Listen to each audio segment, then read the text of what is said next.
Nggak ada orang yang cari Kristus jadi mati rohani, itu nggak ada.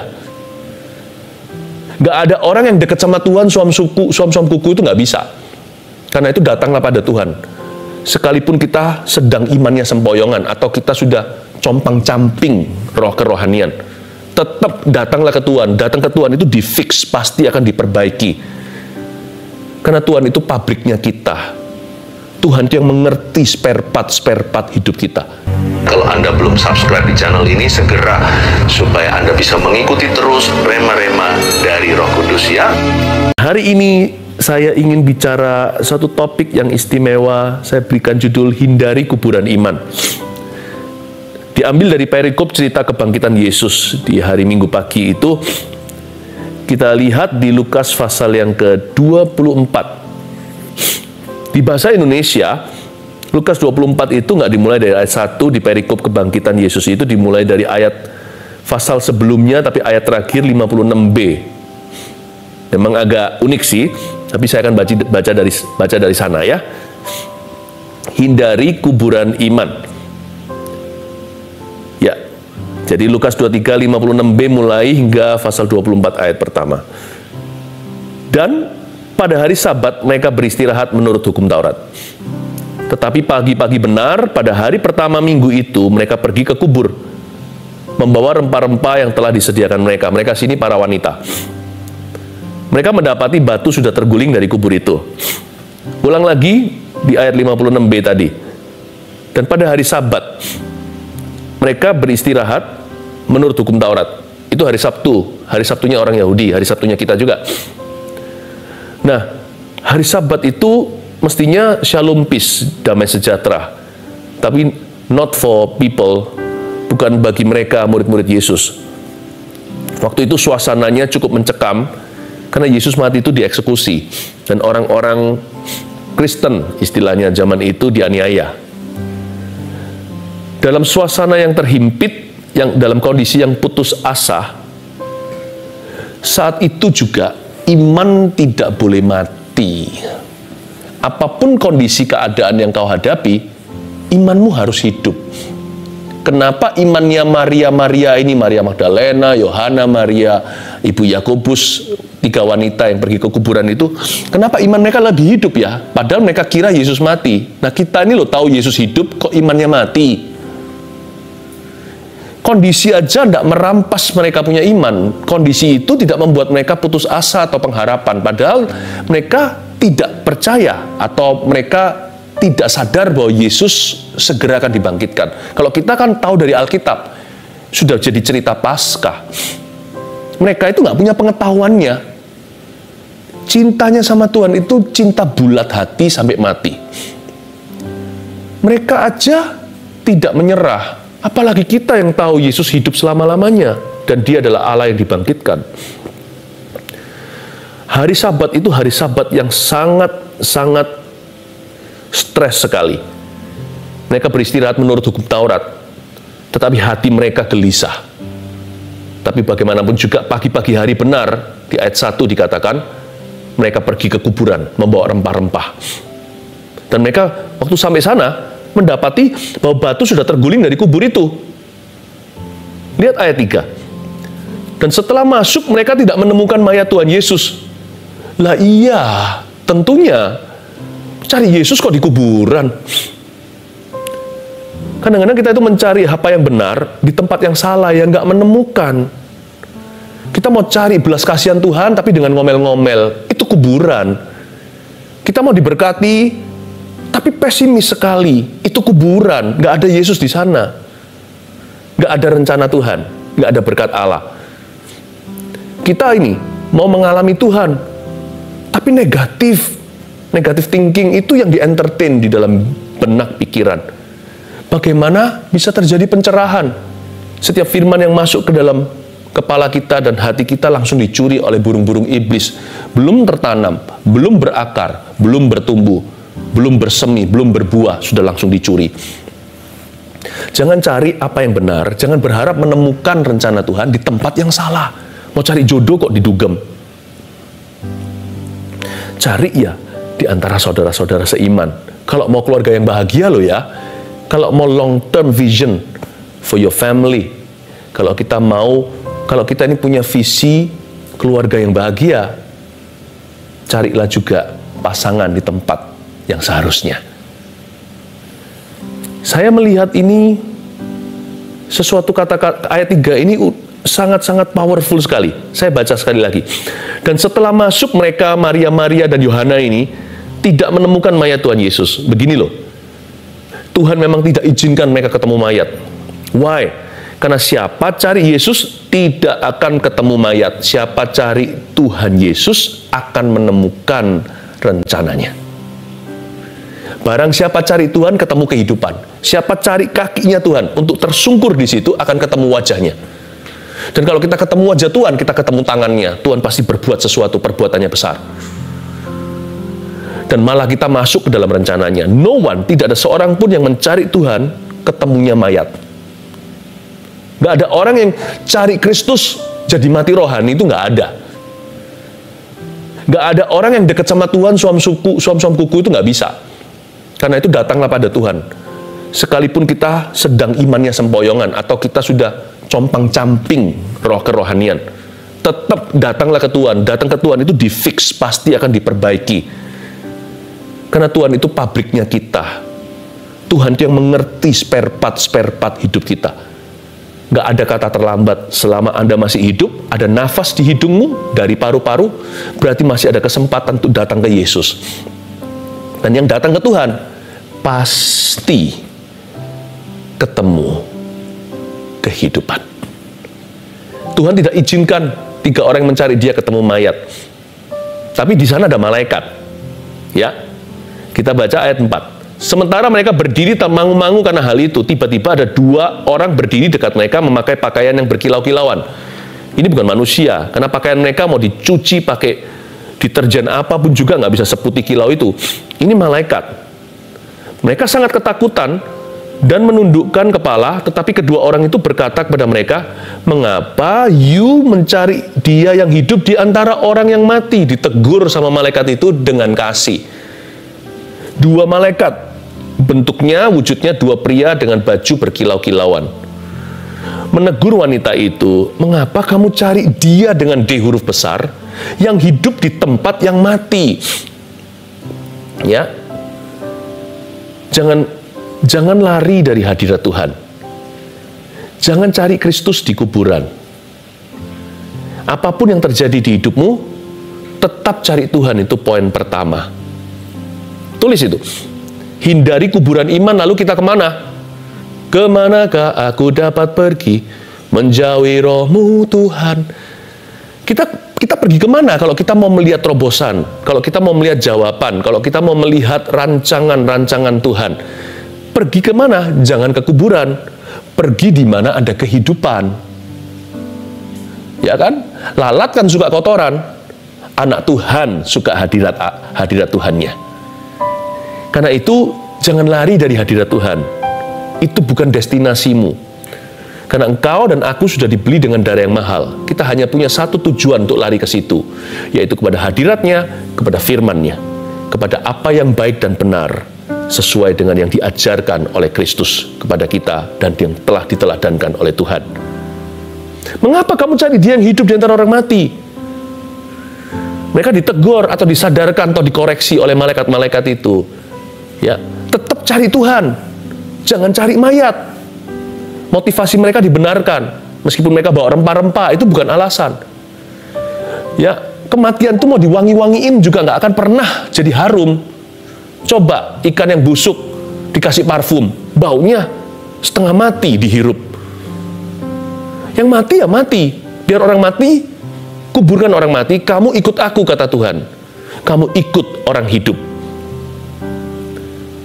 Jangan coba tutup-tutupi dosa. Dosa bukan untuk diperbaiki, dosa itu untuk ditinggalkan. Kepahitan itu bukan untuk dibumbui. Ya sudah, aku kepahitan tapi dikasih tambahin kerohanian. Tapi kalau orang itu berubah, saya akan berubah pula. Jangan dikasih wangi-wangian. Kepahitan itu harus diakui, kita harus bertobat daripadanya dan ditinggalkan. Tinggalkan kuburan. Lari dari dosa sekencang-kencangnya. Lari dari pikiran yang salah. Kuburan mayat itu juga bicara tentang apa? Perkataan-perkataan yang mendukakan Roh Kudus. Beberapa orang suka mengucapkan kalimat-kalimat yang membuat hati Tuhan duka. Seperti saling menghakimi. Atau kadang-kadang kita bisa bercanda di luar batas. Atau bisa jadi kita mengucapkan sesuatu yang seolah-olah menantang Tuhan dan mencobai Dia. Kalau Anda menyadari, Anda pernah ngomong sesuatu lalu Anda menyesal, perasaan gak enak, Tuhan itu gak marah kok. Tapi akui aja di hadapannya dan katakan, ampuni aku lancang bicara.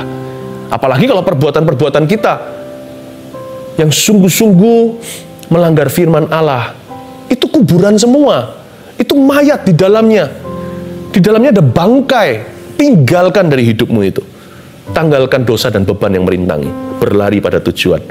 Tetap cari Tuhan. Apapun terjadi di hidupmu, tetaplah cari wajahnya.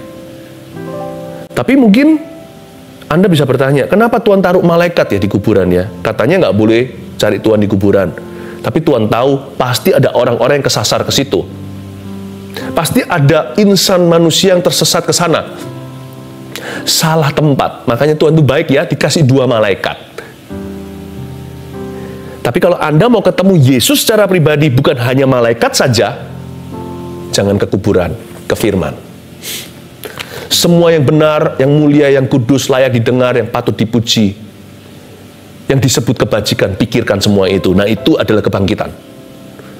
Pikiran yang terbalik dari itu, yang negatif, yang pesimis, yang menghakimi, yang ngomel melulu, yang gak pernah percaya, yang kita merasa lebih pintar dari Tuhan, kecewa sama yang Maha Kuasa, itu semuanya adalah belongs to death, atau adalah kematian.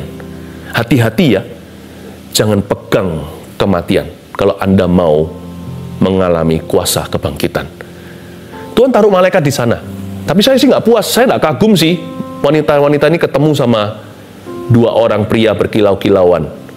Harusnya mereka ketemu Yesus. Ya, sekalipun banyak orang kesaksian waktu dia lagi down, mengalami sesuatu pertolongan Tuhan, puji Tuhan. Tetapi setelah Anda dibangkitkan, ayo bangun hidupmu di atas dasar imanmu yang kudus. Jangan jatuh bangun melulu. Cari Tuhan, tetap cari Tuhan, terus cari Tuhan, bangun terus di atasnya.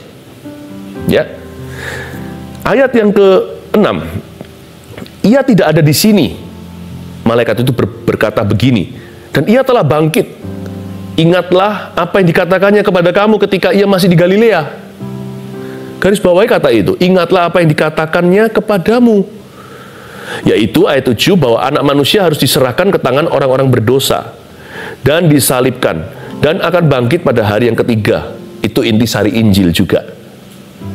Ayat 8, maka teringatlah mereka akan perkataan Yesus itu. Dan setelah mereka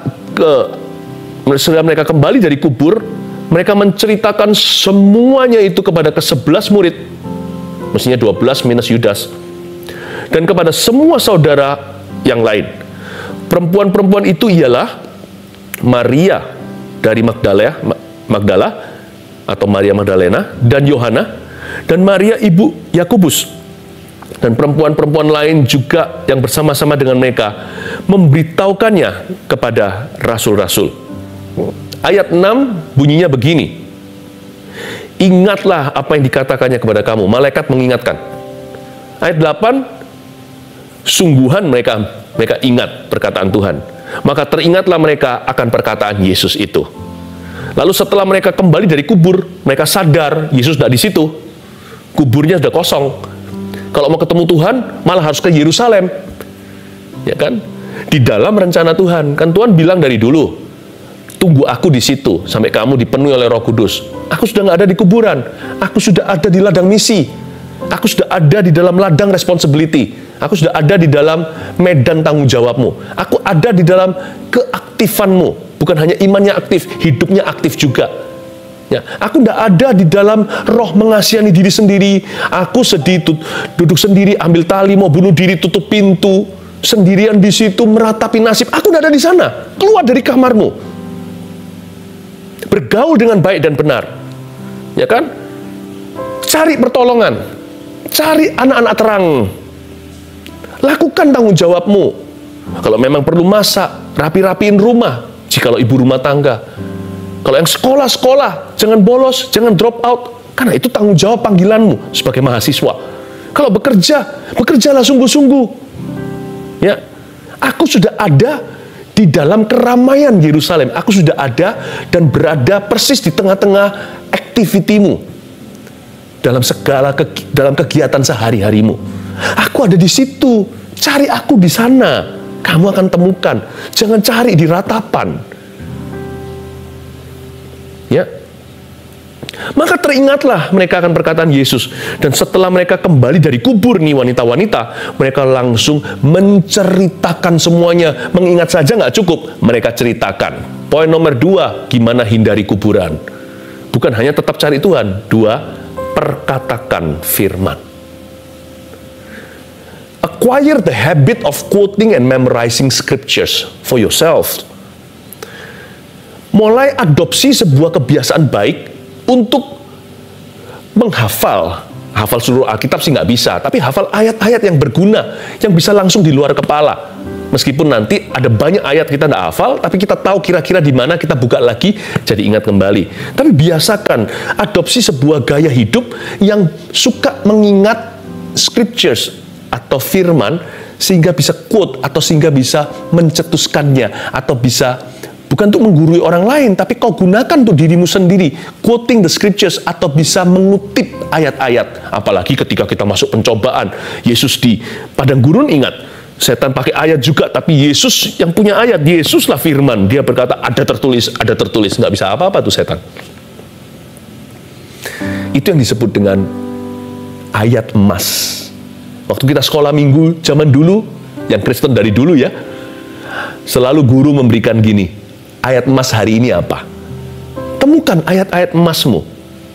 Bukan pilih-pilih firman, kalau baca ya teratur, Kejadian sampai Wahyu. Tetapi ada ayat-ayat yang merema, yang melompat, ayat-ayat kang guru di dalam hatimu. Perkatakan firman. Hindari kata-kata perbicaraan yang tidak perlu, pertikaian atau silat kata semata-mata. Hindarilah gosip, fitnah. Hindari yang gitu-gitu. Hati-hati gunakan lidah, karena lidahmu itu kehidupan. Jangan sampai lidahmu jadi kematian. Kalau lidah kita itu kehidupan, menjadi kematian, betapa matinya kerohanianmu. Mata kita ini terang tubuh. Nah, kalau mata kita ini gelap, betapa gelapnya terangmu.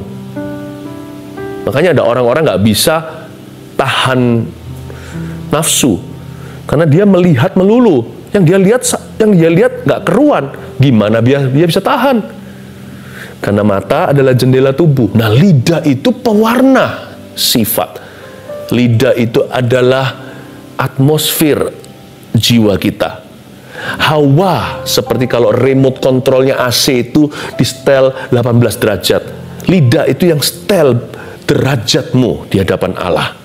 Pastikan kau katakan iman, kehidupan. Katakan kata-kata minimal yang positif. Itu aja orang dunia bisa. Tapi katakan firman, hanya anak-anak Tuhan yang mampu.